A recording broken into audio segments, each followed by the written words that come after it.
Okay, here's an instructional video. A friend of mine asked me how to make a bottle opener. And Mike, the best way to make a bottle opener is with a 20-ton stamping press. However, if you're going to spend the effort to make one by hand, then here's a method that's not too excruciating. It's about the simplest thing you can make. But that's alright, we all have to start somewhere. If you make a couple dozen of these, you'll be ready to move on to more interesting things. Okay, to make an easy bottle opener, we'll take a few inches of half-inch square bar. This will give us enough mass for the functional part without too much to make the handle out of. Take about half an inch of it and forge it out flat with half-face blows, then turn the hammer around and use the peen to spread it out into a nice even circle. The cross peen of a cross peen hammer allows us to control the flow of metal very precisely. It's why we use it for blacksmithing. I don't know where this rounding hammer nonsense I keep hearing about comes from. Forge the end out into a very nice even circle and don't make it too thin. To make the hole in it, you're going to want a 3/4 inch round punch and drift. A pair of punch tongs comes in handy too. It's easy enough to make out of a piece of 3/4 inch drill rod or whatever you have laying around. Something air hardening is best. Put the hole precisely in the middle of that round circle you just made. It's important to have it centered so that the mass is even all the way around the hole. Once you've got the hole in the stock, you want to drift it out.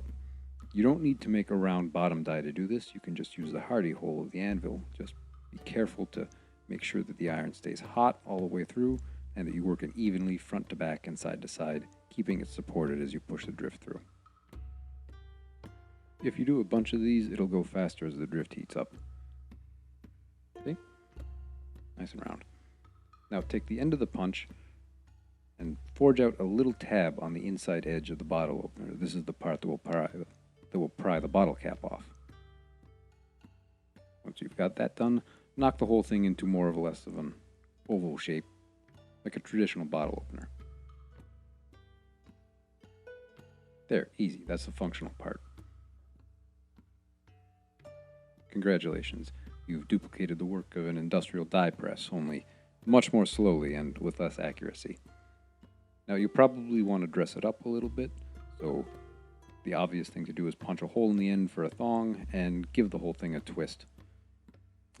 Whatever kind of twist you want.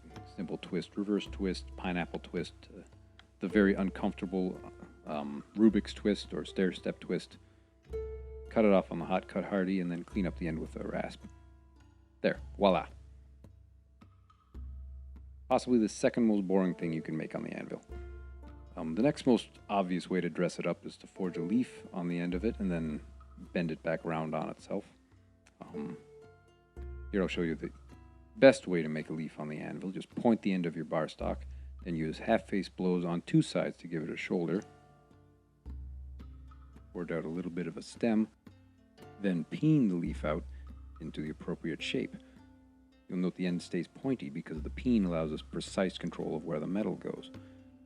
Once it gets down to a black heat, you can take the edge of the peen and put in the veins on the edge of the anvil like this. Just gentle overlapping blows, you don't want to cross them.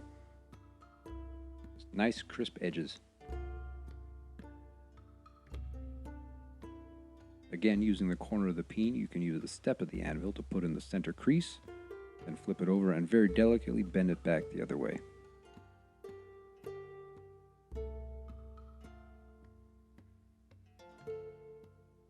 Give it a brush, and there it is. Now, as you bend the leaf back over on itself, it should immediately suggest to you a scorpion's tail, which would actually be a pretty interesting bottle opener. I wish I'd thought of it in time to do it for this video. There, that's bottle opener number 2.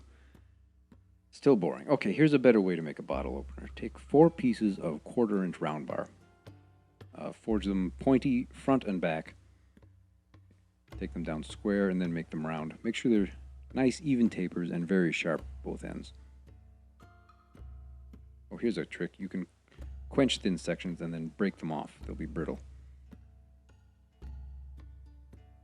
Make sure the pieces are all different lengths. One piece you want to be at least 2 inches longer than all the others.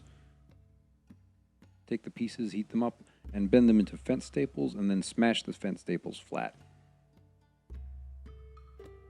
Clamp them together, and wire them very tightly in preparation for forge welding. You want the longest one somewhere near the middle.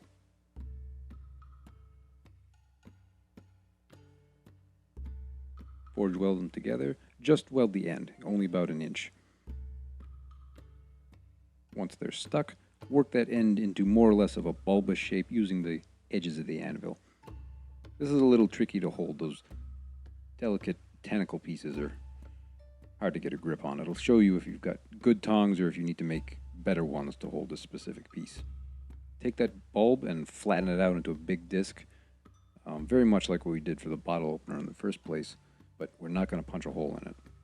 Heat up the other end and take your scrolling tongs and bend the tentacles into the appropriate arrangement, more or less like this. There. Now we've got a thirsty octopus, but he'll look better with some features. Let's give him a couple big googly octopus eyeballs up here on his mantle. We're going to chase those in. You only need a couple of punches. A lining punch and an outside butcher should do it. Just very simple circles.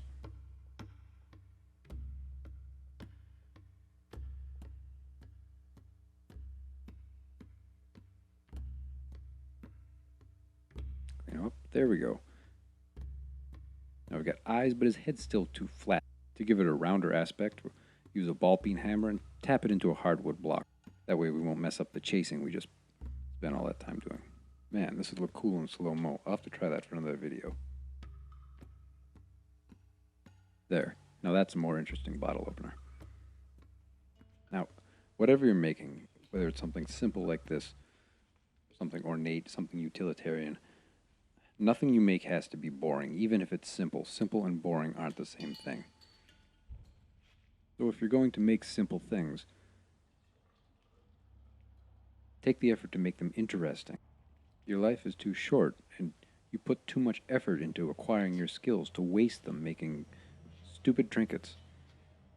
Make things that are worth the effort you put into them. Anyway, cheers.